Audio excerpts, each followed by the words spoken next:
E aí, amigos? Espero que vocês estejam bem.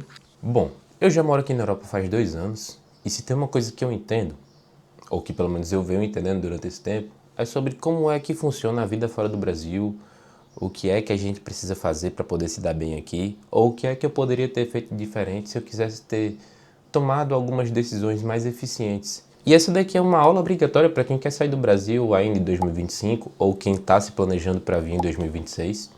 Eu vou te contar como que é viver aqui, quais são as coisas que você precisa olhar e que nem todo mundo te conta, principalmente sobre aquelas partes em que todo mundo ele só quer te vender um sonho ou te vender uma ilusão de que quando você sair do Brasil a vida ela vai se resolver sozinha e que vai ser tudo muito perfeito. Mas só que aqui eu vou abrir um pouquinho os teus olhos e a gente vai conversar sobre alguns tópicos muito importantes que eu queria ter tido consciência disso antes, principalmente antes de ter tomado essa decisão de vir me mudar para cá. Bom, antes de tudo, deixa eu contextualizar vocês. Eu me chamo Renato, atualmente eu moro na Espanha, mas eu comecei a imigração e o processo de residência e toda aquela parte da documentação a partir de Portugal.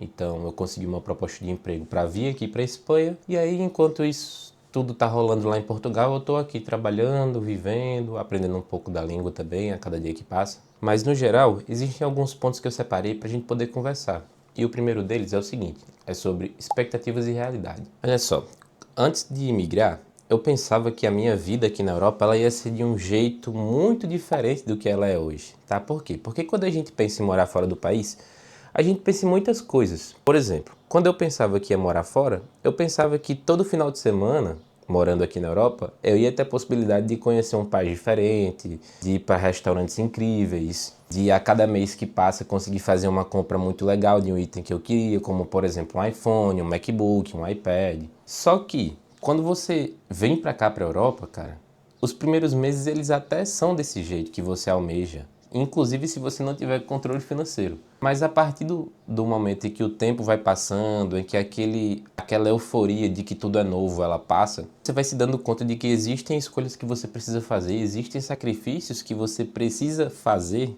para a sua vida aqui dar certo. Não fica alimentando a tua expectativa pensando que quando tu chegar aqui tudo vai ser um mar de rosas e que a vida vai virar um grande morango bem docinho, porque não vai. Na verdade, a maior parte da nossa vida aqui, ela é muito mais regada no trabalho, é muito mais regrada nas questões financeiras, ela é muito mais regrada no sentido dos seus planos, para onde é que você quer ir, o que é que você quer fazer, daqui a quanto tempo você almeja atingir esse objetivo. Então o foco ele vai ser muito diferente do foco que você tinha no Brasil, principalmente se você quiser dar certo, né? Ou se você quiser atingir algum objetivo aí muito importante na sua vida. É muito importante tu fazer isso, alinhar as expectativas e realidades, porque se as tuas expectativas elas são muito altas, tu pensa que tu vai chegar aqui e vai trabalhar 30 horas por semana, vai ganhar muito dinheiro, e aí a cada final de semana tu vai para Itália, para Suíça, para Alemanha, enfim. Eu pensava isso, tá, cara? É até meio bobo de falar, mas eu pensava assim, eu pensava que quando eu saísse do Brasil, eu ia viver todas essas coisas extraordinárias em um curto período de tempo. Só que na verdade não é assim. Tudo acaba tomando tempo. Esse tempo, ele vai te custar muita coisa, tá? Ele vai te custar a tua sanidade mental às vezes, enfim, ele vai te custar o teu cansaço, a tua paz de espírito. Então, primeiro de tudo alinha as expectativas e realidade. Não pensa que quando tu chegar aqui todos os problemas vão se resolver, porque eles não vão. Todo mundo sabe, ou se você não sabia, agora você está sabendo, mas os problemas da tua vida, eles só vão mudar de local. Tu vai trocar uns problemas que tu tinha no Brasil por uns problemas que tu vai ter aqui em Portugal, na Espanha, na Europa. Eu vou até chegar mais perto porque esse tópico aqui eu acho que é um dos mais importantes, que é a parte de documentação e legalidade. Brother, olha só, se tu almeja sair do Brasil, pelo menos, sai de forma legal, porque não é bom, cara, não é bom você viver em um local em que você não tem documento, em que você não tem nenhum papel, porque isso tudo vai fazer você virar refém de péssimas condições de vida, de trabalho, tá? Então, tu não vai ter acesso às coisas que as pessoas normalmente têm, como, por exemplo, fazer uma compra parcelada, financiar um carro, às vezes até mesmo conseguir um aluguel de uma casa. Tudo isso pelo simples fato de tu não ter documento. E você até pode conseguir fazer isso tudo que eu te disse. Comprar um carro, alugar uma casa, conseguir um trabalho. Só que as condições que você vai ter no trabalho de uma pessoa que tem documento para uma pessoa que não tem documento, elas vão ser muito diferentes, tá? Por quê? Porque uma pessoa que tem documento, ela não precisa ficar presa num trabalho. Se eu tenho um documento e o meu patrão, o meu chefe, ele me trata mal, eu tenho a liberdade de sair e procurar outro emprego. E emprego, trabalho aqui na Europa existe. E existe muita oportunidade, existe muita oferta. Mas se tu não tem documento, tu vai ficar preso ali, porque tu não sabe se o próximo patrão ele vai aceitar tu trabalhar na empresa dele sem documento, sem um passaporte legalizado, sem um documento de identificação válido aqui na Europa. Então, ter o documento ele vai facilitar e muito a tua vida. Principalmente em questão de saúde, às vezes tu não vai poder ir para o hospital porque tu não está legalizado naquele lugar. Então, assim, primeiro de tudo, se tu tá pensando em sair do país, tu tem que olhar os países em que tu vai atender os requisitos para tu conseguir ter aquela documentação daquele local. Se tu planeja vir para Portugal, é mais fácil? Sim, é mais fácil. Então tu precisa saber quais são os documentos que tu precisa tirar, quais são os passos que tu tem que fazer no Brasil para quando tu chegar aqui tu ter todos os documentos. Porque a vida aqui fora ela já é difícil. E se tu vem para cá sem documento, tu só tá complicando ainda mais a tua vida, pô. Então não faz isso. E eu sei que tem muita gente que veio para Portugal como turista e aí conseguiu fazer tudo aqui, conseguiu tirar todos os documentos. Agora as regras de imigração em Portugal elas estão mais rígidas, tá? E mesmo assim, mesmo que estivesse no modelo antigo, eu ainda não recomendaria você vir, cara, porque é muito ruim, mano. É muito ruim você conseguir fazer uma documentação dependendo de outra, que depende de outra, que depende de outra. Isso tudo acaba dificultando muito a tua vida e acaba meio que forçando a tua cabeça para problemas em que tu não vai conseguir resolver, porque isso vai depender da burocracia do país que tu nem nasceu nele. Então assim, as coisas elas vão andar muito devagar, principalmente se você não vier documentado, legalizado. Vamos lá, vamos para o terceiro tópico, porque eu separei alguns vídeos para a gente poder ver e eu vou fazer algumas menções aqui com vocês que eu acho que são bem importantes. Mas o terceiro tópico ele é basicamente sobre o trabalho, que é o que você acha que te espera e o que realmente te espera aqui, tá? Assim, no Brasil eu trabalhava numa agência bancária, eu era gerente de uma agência e aí as minhas condições de trabalho elas eram muito boas, tá? Não tenho do que reclamar, o salário era bom, trabalhava com uma equipe, eu era gestor dessa equipe e no geral era um trabalho legal, tinha bons benefícios, tinha um bom salário, tinha um bom horário. Isso tudo aí não era problema na minha vida. E quando eu estava fazendo o processo de imigração para Portugal, eu pensava que eu ia conseguir um emprego equivalente lá, que eu ia conseguir de repente me candidatar a uma vaga de emprego numa agência bancária e que por conta da minha experiência isso tudo seria muito válido para eu conseguir entrar nesse ramo financeiro lá em Portugal. Já achei estranho porque quando eu comecei a pesquisar sobre bancários em Portugal, sobre a vida financeira, eu não via muito conteúdo sobre isso. E isso meio que me preocupou um pouco, né? Mas aí na minha cabeça inocente e muito cabeça muito otimista que eu tinha na época, achava que mesmo não tendo muito conteúdo era só porque as pessoas elas não queriam gravar ou elas não queriam se expor. Existia sim a oportunidade. De fato existe oportunidade, tá? Que eu me candidatei a diversas vagas nesse setor e um dos erros que eu cometi foi ficar procurando serviço só nessa minha área específica, que era a área das finanças. Por que isso foi um erro? Porque isso acabou me fazendo gastar muito dinheiro e muito tempo esse que eu podia ter usado para trabalhar em outros locais, podia ter usado para poder fazer grana de outras formas. E no final de tudo eu acabei gastando a reserva que eu tinha de emergência do Brasil, simplesmente por ficar tentando tempo demais e por ficar fazendo entrevistas demais em coisas que não iam me surtir efeito. Então assim, eu achava que quando eu chegasse aqui eu ia ter um trabalho equivalente no Brasil. Só que você precisa lembrar que quando você sai do Brasil, você vai recomeçar do zero. E recomeçar do zero quer dizer que tu vai pegar serviços em que tu não quer trabalhar. E eu demorei muito tempo para poder perceber isso e para poder me tocar sobre isso. Então, não comete esse erro. Assim que tu chegar em Portugal, se tu trabalha em uma área específica, vou te dar um exemplo. Se tu é programador, se tu é bancário, se tu é administrador, se tu é contador, enfim, a área que você atua no Brasil, seja uma área específica, cara, não chega aqui e entra na burrada de procurar só serviço na tua área, tá bom? Pode ser que apareça, pode sim, mas se candidata, mano, a tudo que você conseguir. Por quê? Porque a partir do momento que você chega aqui, o mais importante é você não gastar, ou pelo menos gastar o mínimo possível, do dinheiro que tu tá trazendo do Brasil. Porque esse dinheiro, tu tá gastando ele vezes 6. Tu ainda tá convertendo essa grana. Então não compensa, tá? Então assim, no geral, chegou em Portugal, chegou na Espanha, chegou na Europa, não importa. Procura qualquer serviço. E no começo vai ser sim muito ruim, cara, porque vão ser geralmente serviços em que a maioria dos portugueses ou dos europeus eles não querem trabalhar, então serviços em fábrica, para lavar prato, para limpar, serviço em construção civil, serviços pesados. Mas tu tem que entender que isso tudo vai ser só uma fase da tua vida e que enquanto tu tá trabalhando, tu pode sim se candidatar a outras propostas de emprego, fazer outras entrevistas, e isso vai te dar mais estabilidade, vai te deixar com o dinheiro de reserva, porque a vida aqui fora sem uma reserva de emergência, ela é muito difícil, tá? Ela é muito difícil e tira muito teu sono, tira muito tua paz mental. Então, o que eu recomendo para você fazer é isso. Esse foi um dos maiores erros que eu cometi aqui e com certeza eu não recomendo que você faça o mesmo que eu fiz. Ficar muito tempo. Eu passei 4, 5 meses só procurando serviço na minha área. Então, hoje, depois de 2 anos, eu vejo que isso foi um erro muito grande, muito grave. E que a grande maioria das pessoas ela precisa fugir desse erro. E já puxando essa parte aí do trabalho, a gente precisa falar de outro ponto importante, que é o salário. Não pensa que porque tu tá ganhando em euro, tu vai estar rico. E também não faz o erro de converter o teu salário em euro para real. Ai meu Deus, agora eu tô ganhando 6 mil reais no Brasil, são 6 salários mínimos. A questão é que tu vai ganhar em euro, mas tu também vai gastar em euro. E no geral o custo de vida aqui ele é muito alto, tá? Não pensa que tu vai conseguir comprar um iPhone todo mês, porque as coisas aqui, os custos aqui eles subiram muito, principalmente da pandemia para cá, não só na Europa, né, mas no mundo inteiro.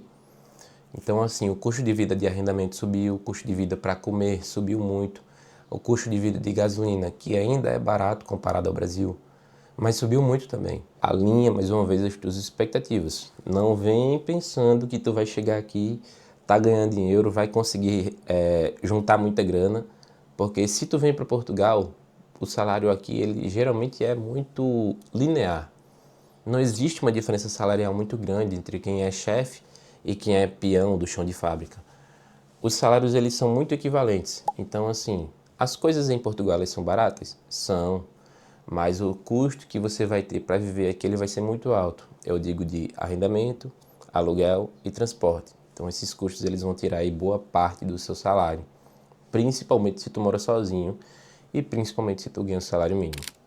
Bom, como eu disse, eu separei alguns vídeos aqui pra gente ver e comentar sobre, né? O primeiro vídeo é desse cara aqui, ó, o Vlog do Ian, ele é lá do TikTok. E vamos dar uma olhadinha aqui no que ele fala sobre a parte de custo de vida para uma pessoa solteira em Portugal. 900 euros. Alimentação. 2, 3, 4, 5, 6, 7, 8, 9, 10. 200. Aluguel. 2, 3, 4, 5, 6, 7, 8, 9, 10, 11, 12. Quarto. 250. Tá pagando bem no quarto. Agora, seguro do carro. 2, 40. Seguro do carro. Preço médio, tá certo. 2, 3, 4, 5. Gasolina. Imprevistos. 2, 40, 60. 60 de imprevisto. Bom, E aí agora o que sobra?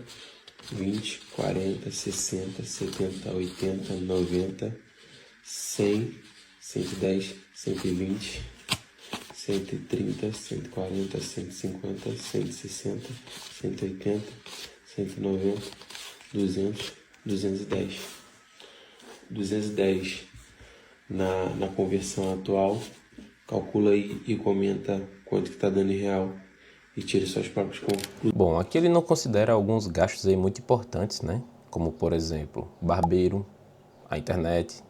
Então, existem custos aí que a maioria das vezes está incluso no quarto, como, por exemplo, internet, água, gás, luz.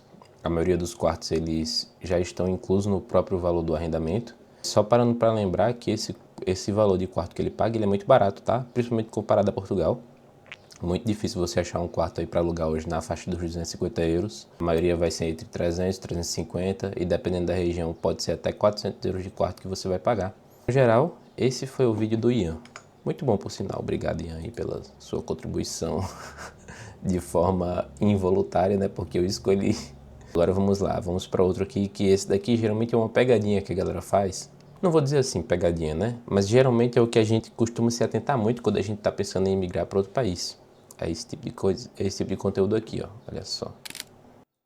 Qual o preço dos produtos Apple em Portugal em baixa temporada? Vou te mostrar. Por ser uma marca que nem todos podem comprar, se tornou um desejo do brasileiro. Enquanto em Portugal, com 1.399, você consegue comprar um iPhone 15 Pro Max. No Brasil, você precisa ter 11 mil reais. Aí já fica ainda mais fora do alcance da maior parte das pessoas que vivem com salário mínimo. Sem falar no iPhone Pro, que aqui a gente tá pagando 899 euros, no Brasil já passa de 9 mil reais. Os MacBooks por aqui tá na faixa de 979 euros até 1.149. Achei um preço muito bom. Toda vez que eu paro pra comparar e vejo a diferença, eu fico indignada. Me conta aqui no comentário o que você achou dos valores.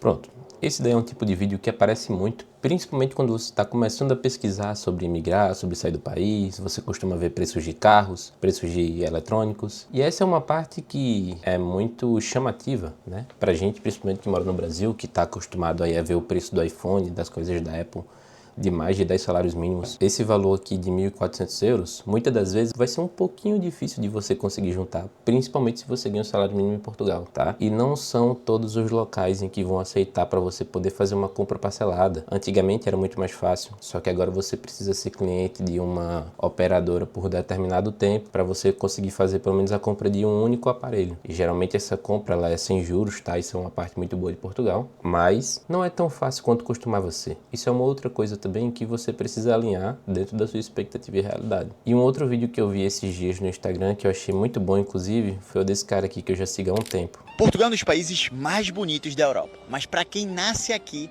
é muito difícil viver nesse país. Difícil porque viver aqui virou um luxo. Por exemplo, há 10 anos, um apartamento em Lisboa custava 1.000 euros o metro quadrado. Hoje, passa dos 2.000 euros. Enquanto isso, o salário mínimo, 840 euros. Para você ter noção, alugar um apartamento de um quarto custa 1.100 euros, mais do que o salário mínimo. É praticamente impossível um ser humano viver sozinho. Mas isso não é culpa da crise, é o próprio país colocando os moradores para fora. Só para você ter noção, Portugal tem 10 milhões de habitantes, mas em 2024 receberam 18 milhões de turistas, meu patrão. É turista demais. Isso está representando praticamente 20% da economia do país. E tem algumas cidades que parece que os portugueses nem moram mais lá. Para você ter noção, 1 a cada 3 imóveis vendidos é para gringo. Portugal virou um país de luxo para quem chega com euro, principalmente os países do norte da Europa. Mas para os portugueses já virou um país que não cabe mais no bolso. Esse tipo de vídeo aqui é um tipo de vídeo que desencoraja um pouco, principalmente se a gente fala sobre Portugal, mas é um vídeo que ele precisa ser falado e que ele precisa ser mostrado para a maioria das pessoas que pensam em vir para cá, porque isso é sim uma realidade, tá? Quando a gente chegou aqui, a gente pagava 580 euros de arrendamento e para os padrões da época esse valor ele era muito bom, só que hoje esses valores eles não existem mais basicamente. Se você encontra uma pessoa que ela paga menos de 300 euros de renda, menos de 500 euros de renda, provavelmente essa pessoa já está nesse imóvel há muito, muito tempo, tá? Ou ela é muito sortuda, ou ela tem contatos muito bons, porque no geral os arrendamentos eles já ultrapassaram a faixa dos 500, 600, 700 euros por mês. E isso impossibilita muito você conseguir fazer os seus objetivos em Portugal no geral, né? Porque quando a gente fala de imigrar para outro país, a gente fala sobre qualidade de vida, a gente fala sobre segurança, mas a gente também fala sobre financeiro. E o financeiro ele está junto desse esquema da qualidade de vida. Então você não vai conseguir ter uma qualidade de vida se você vive endividado, se você só vive para pagar conta. E quando a gente fala que o arrendamento ele está tão alto, isso pode ser um fator muito determinante para você saber se você vai ter ou não qualidade de vida nesse país. Entende? Bom, então é isso. Espero que vocês tenham gostado. Se vocês repararam, basicamente eu estou fazendo uma playlist aqui no canal só focada em quem quer sair do Brasil, porque esse é um tema que eu já vivi, já tenho experiência e que eu me sinto um pouco mais confiante de falar, principalmente de falar das partes que eu acertei e das partes que eu errei para vocês fazerem os passos em que deu certo e não cometerem os mesmos erros que me fizeram errar aqui nesse país. Então, se você gosta desse tipo de vídeo, comenta aqui o que você espera, comenta aqui que tipo de dúvida você tem e me dá sugestões aí para os próximos conteúdos, se você se sente à vontade para isso. Tá bom? A gente se vê na próxima semana com outro vídeo. Até mais. Tchau, tchau.